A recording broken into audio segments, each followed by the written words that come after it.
الحمد لله رب العالمين والصلاة والسلام على رسوله محمد وعلى آله وصحبه أجمعين.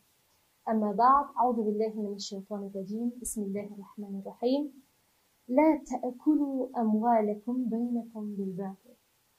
و بعد خدمت همه دوستان حیات عزیز، خواهران و برادران مسلمان و مهربان، السلام علیکم و رحمت الله و برکاته. موضوعی که امروز میخوایم در رابطه با او صحبتی داشته باشم در مورد خوردن مال غیر هست یا خوردن مال حرام. دوستان عزیز، مال قوام زندگی هست. اگر از راه مشروع به دست آورده شود و به صورت درست استفاده شود، منشأ سعادت و خیر است.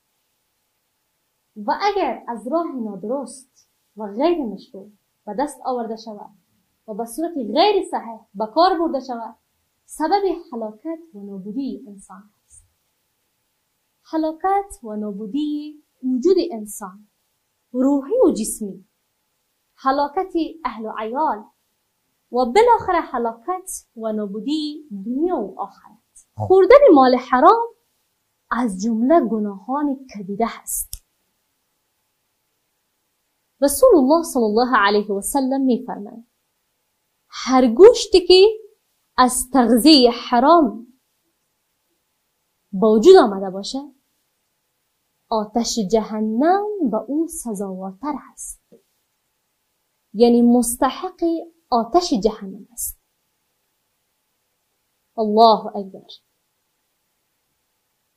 حرام خوری از راه‌های مختلف صورت میگیره.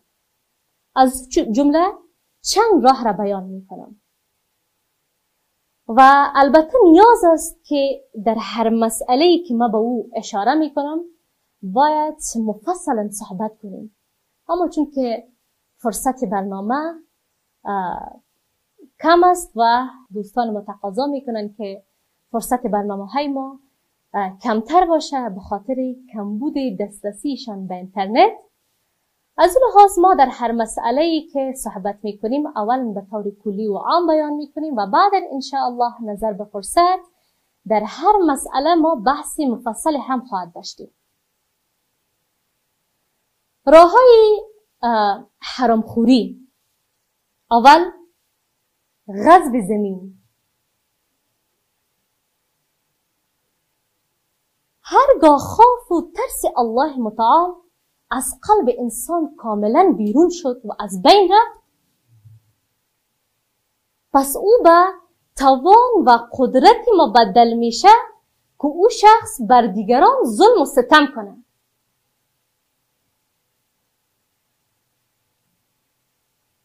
عبدالله ابن عمر رضی الله عنهما روایت میکنه که رسول الله صلی الله علیه و سلم فرموده هر کس قطعی از زمین را بدون از حق غصب کنه، در روز قیامت در 7 طبقه زمین فرو برده میشه.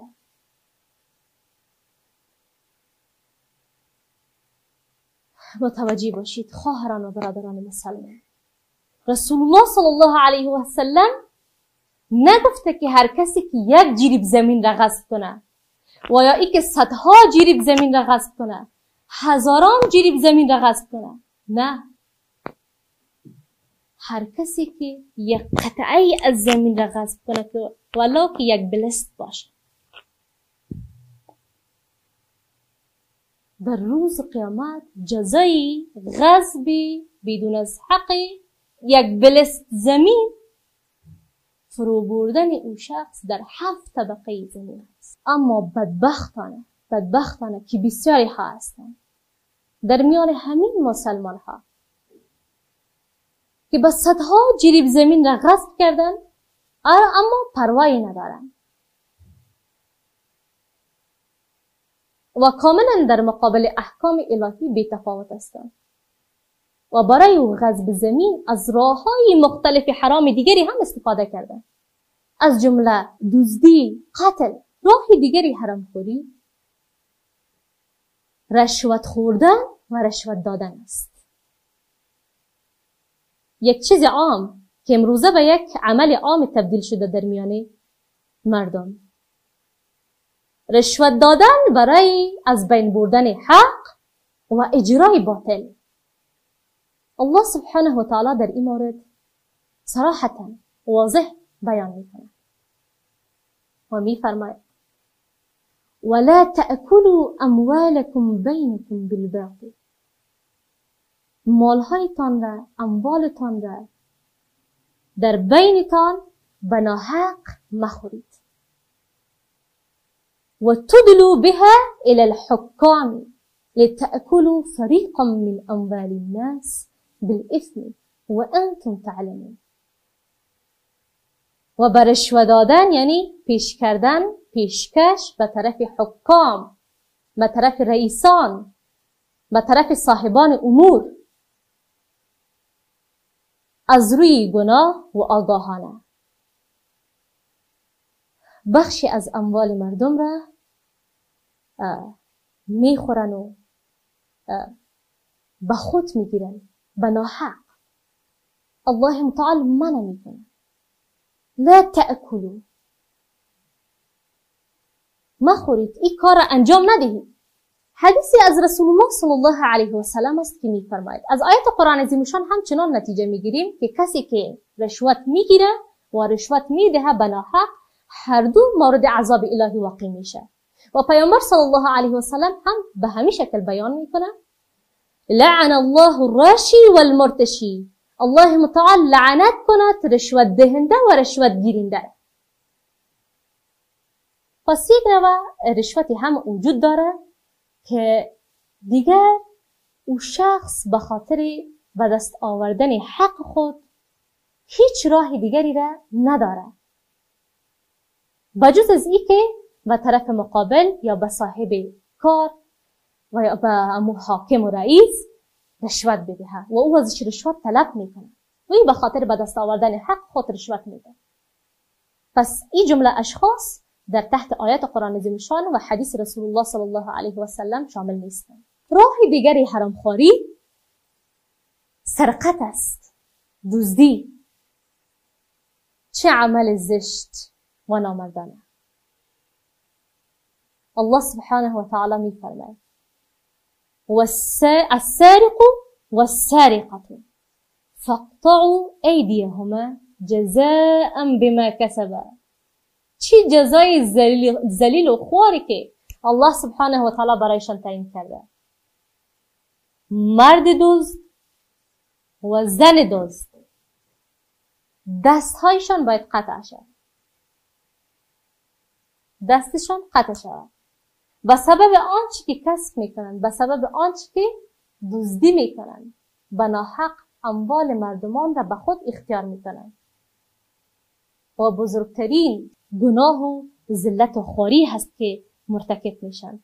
خصوصا دزدی از اموال عمومی مردم، یعنی از ثروت ملی که از جمله بدترین دزدی ها است که یک شخص از مال همه مملکت دزدی میکنه. پس مسئولیتش هم به همین اندازه بزرگ است که باید از تک تک اشخاص مملکت، یعنی به همه ملت باید پاسخگو باشه. این از جمله بدترین سرقت هست. راه دیگری حرامخوری قماربازی است، یعنی کسب درآمد و پول از راه قمار. الله سبحانه و تعالی قماربازی را در ضمن و پهلوی شرابخوری ذکر میکنه و میفرماید انما الخمر والمیسر والانصاب والازلام رجس من عمل الشیطان فاجتنبوه لعلكم تفلحون. یقینا قطعا بدون شک که قماربازی از جمله اعمال زشت و پلید هست که الله سبحانه و تعالی نهی میکنه. فاجتنبوه، از او اجتناب کنید، دوری کنید تا اینکه رستگار شوید، کامیاب شوید. از جمله اعمال شیاطین هست. و قماربازی از خود انواع مختلف داره و به طریقه های متفاوت صورت میگیره که هر کدامشان، هر طریقیش و هر نوعش حرام است. راه دیگری کسب درآمد و نفقه و پول از راه حرام رباخوری و سودخوری است. الله متعال در قرآن عظیم شان با هیچ کسی دیگری اعلام جنگ نکرده بجز سودخوران. الله با سودخوران اعلام جنگ میکنه و میفرماید یا ایها الذین آمنوا اتقوا الله وذروا ما بقي من الربا إن كنتم صادقين فإن لم تفعلوا فأذنوا بحرب من الله ورسوله. ای مؤمنان، از الله متعال حراس کنید، بترسید و آنچه که از سود برای شما باقی میماند از او دوری کنید، او را بگذارید، ترک کنید اگر راستگویان هستید و اگر چنین نکردید پس آماده باشید، آگاه باشید، خبردار به جنگی از جانب الله و رسولش. الله اکبر. الله متعال اعلام جنگ میکنه با سودخور. تمام همکاران رباخوری و یا سود هم تحت لعنت پروردگار است.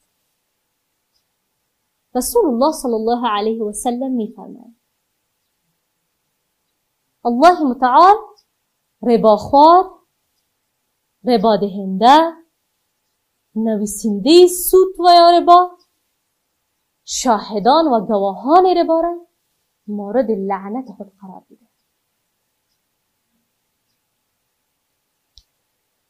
در اخیر میخوایم صحبت خود را با آیت قرآن عظیم شان خاتمه بدهم که الله سبحانه و تعالی میفرماید ویل للمطففین.